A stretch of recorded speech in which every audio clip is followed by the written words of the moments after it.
year was 2015. I just got into music college and I was looking for a second bass. I was using an American PJ and my band tuned in drop C generally. And so I was in music school, so I needed a bass in standard. I couldn't be learning jazz standards on a bass tuned in drop C. So after I had my first summer job, I had a bunch of money saved up and I spent $1,400 to build my first custom bass. This bass is made with Warmoth parts, so it's a Alder Jazzmaster 4 body, precision bass neck with a standard taper. So it's wide, it's huge. It's the only neck I've ever felt that's carved exactly like this. So when I pick up like either a custom shop or something vintage, like 60s accurate necks, they don't quite feel like this, and I prefer this. This is the bass I pretty much came up on, from when I was, 17? So I've had this bass, 11 years now, and it is the best bass I've ever played.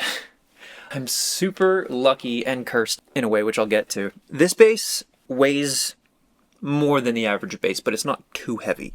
I couldn't say what it weighs. I want to say 9 or 10 pounds. I'm not going to weigh it, but it is heavy and it sounds incredible to me. It's solid. It's just, it's what a P bass was meant to be, right? But it's got the Jaguar body. Note, I got this before Mark Hoppus started doing his Jaguar body. I was really into Mark Hoppus and like the way he does like the jazz bass with a P bass pickup. It's clearly inspired by that. But when I built this, Mark was not yet doing the Jaguar body. Anyway, so I should put that out there. It's got the Jaguar 60s mute, right? Like Sean Hurley. Got this on Reverb for like $20. Originally it had even more Mark Hoppus, the Seymour Duncan quarter pound P-bass pickup. This is a Lindy Fralin precision pickup. Also originally it only had a volume knob, very Mark Hoppus. Eventually I had a concentric pot for volume and tone put in. That was really cool. And then a couple years back I said let's do volume tone. It's taken a beating. It's got a sticker on the back and the neck is just super dirty and worn in, and I love it. It's awesome. Black hardware. It's cool. We got the Fender font. It says Finna. Anyway, so originally this bass was actually built to be in the band in drop C. It never really sounded great in drop C though. Like those bigger strings on a P bass don't really do the thing that you want them to do. So I swapped it. I had the Fender in drop C, and then this was my flat wound like jazz bass. I don't know. It just does the vintage P bass thing that I really love. Right now I'm going through a Origin Effects Cali 76 and the Jad Freer CAPO just with the B-side on. I'll go with a pick.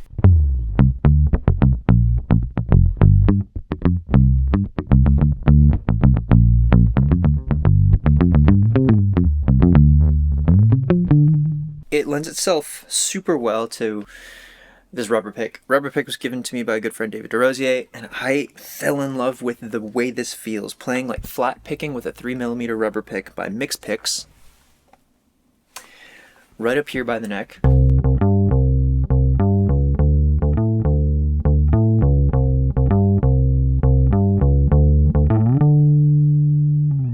Oh, it's like the coolest sound. And then felt pick. Got the mute on, and I'll go,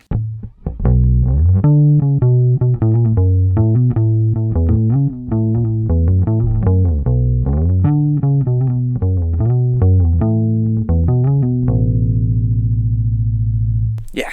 So, Pinot thing.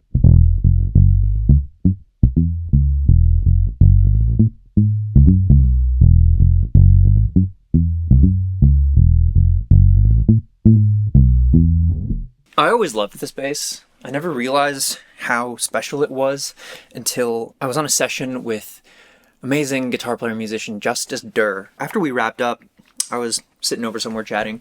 I see Justice pick up my bass, and he plays one note. He just goes like, and he yells out, "This is the best bass." And honestly, that moment, it made my week. That was for sure. And then, whenever other people would pick it up, they'd just be like, yeah, this thing works.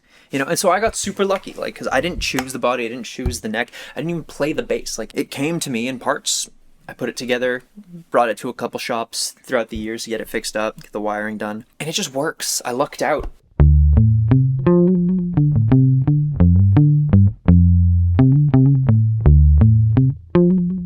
It hits effects super well. 3-leaf Octabvre.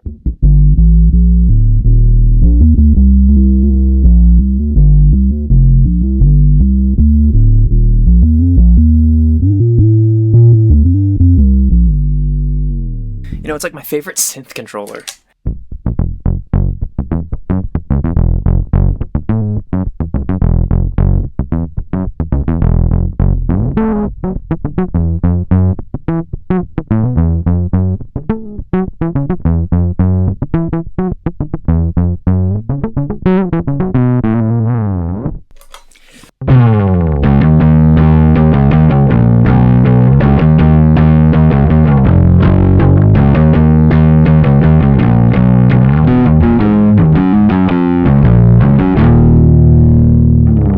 To me, this bass is nearly perfect, and I'll tell you why I say nearly. I've been playing pretty much exclusively Dingwall SP1s for the last almost 2 years now, so picking up this bass does take a little bit of getting used to again every time I spend a long run with the SP1. The frets are parallel on this, so my dream bass would be take this exact thing, because I love an offset body. I love a Jazzmaster, I love a Jaguar.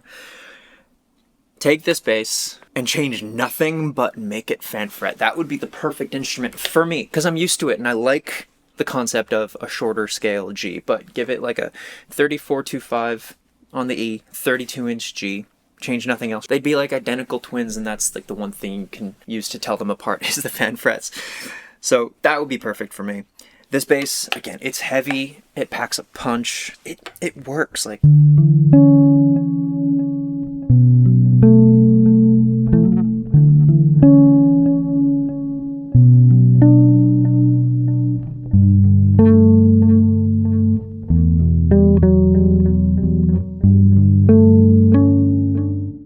so yeah, Warmouth parts space. I highly recommend you check it out.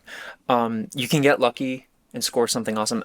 Another thing I adore about this bass, and this is why I said at the beginning it's a bit of a curse, is that this is a one-off. This is the only bass of this kind that exists, right? There are plenty of Warmouth basses, there are plenty of Jaguar basses, but this color, this pickup, everything together, this is the only one. And I got this when I was 17, it's the end of my formative age. So for me, every time I would see a bass or hear a bass that's cool, if it wasn't a one-off, I'd be a little turned off by it, because I spoiled myself with this instrument being of a one-of-a-kind. So since playing the SP1s, I've gotten over it a bit, changed the pick guards, did what I can to make them slightly unique. I know they're not one-of-a-kind, and I know they're going to be recreated and they're mass-produced. I mean, so is this. These necks, these bodies are mass-produced, custom-built, but still on an assembly line to an extent. But I think going with a Warmouth build is a really cool and easy, relatively affordable way to get a custom instrument.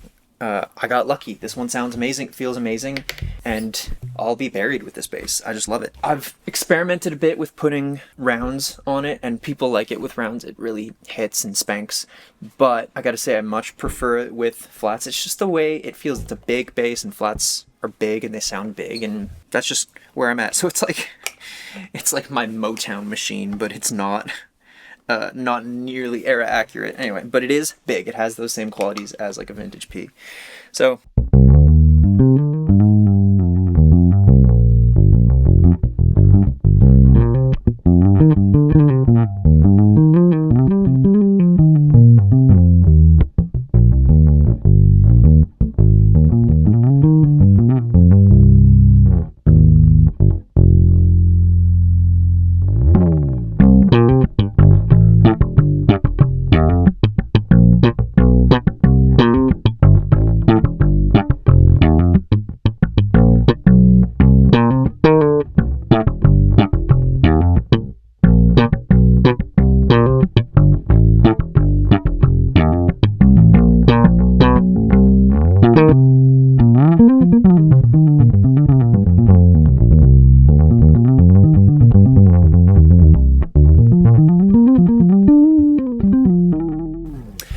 I've certainly put in the most hours on this bass. It got me through, how many music schools? 3?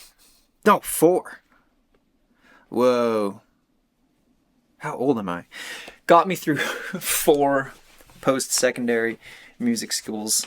I've put in the most hours practicing on all my clean bass licks and all that stuff were pretty much like written and those techniques developed on this instrument. It's my favorite bass. It's my favorite bass. It's not perfect, but it is my favorite. It's huge, and I'm glad that thing I was talking about with like getting used to the straight frets or the fan frets, coming back to this bass does kind of feel like home right now, and it's okay. It's got LaBella Olinto, the Olinto flat ones. I put those on here after I broke a string. This is also the only bass I've ever actually broken a string on. The saddles are fine. I just played a lot. Broken strings live in the practice room. One time I flew with it and it came out with a broken string. That's fine, whatever. Gosh. Super thick rosewood board. God. Alright. Yeah, this bass is the best. I have nothing more to say. Cheers.